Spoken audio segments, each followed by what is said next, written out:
This, by the way, solves a mystery right here as to why in the last 40 years, as investments have increased in the third world, so has poverty.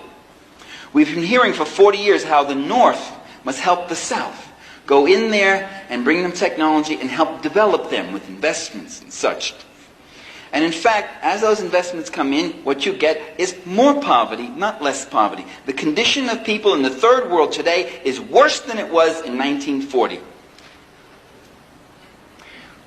The condition of the Maya Indians today in Guatemala is worse than it was 400 years ago before the Spaniards came.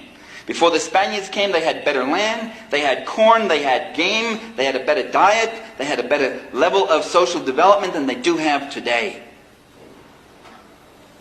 Because the imperialist power goes into that country not to develop the people there. It's not in the business of philanthropy. It's not in the business of helping these poor, little, brown, black, and yellow people who somehow just can't seem to get it together. People who had civilizations that are hundreds of years older than European civilization. People that had universities. People that had their own villages and their own townships and their own mines and their own mills and their own industries and their own trade. And then the European powers went in there and destroyed it or expropriated it and took it and imposed the poverty on those people. The investing power goes in that country to make money off it. It's not like the U.S. investing in Great Britain or the Japanese investing in the U.S. It's a very particular dependent form of capitalism.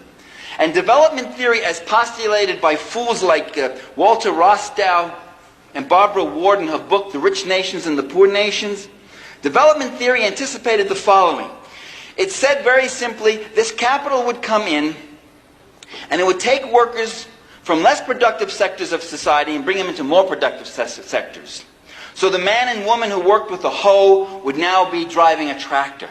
Productivity would go up, wages go up, consumption would go up, new markets would form, more development, and the country would be on its way to development. That doesn't happen. What we've discovered in the last 40 years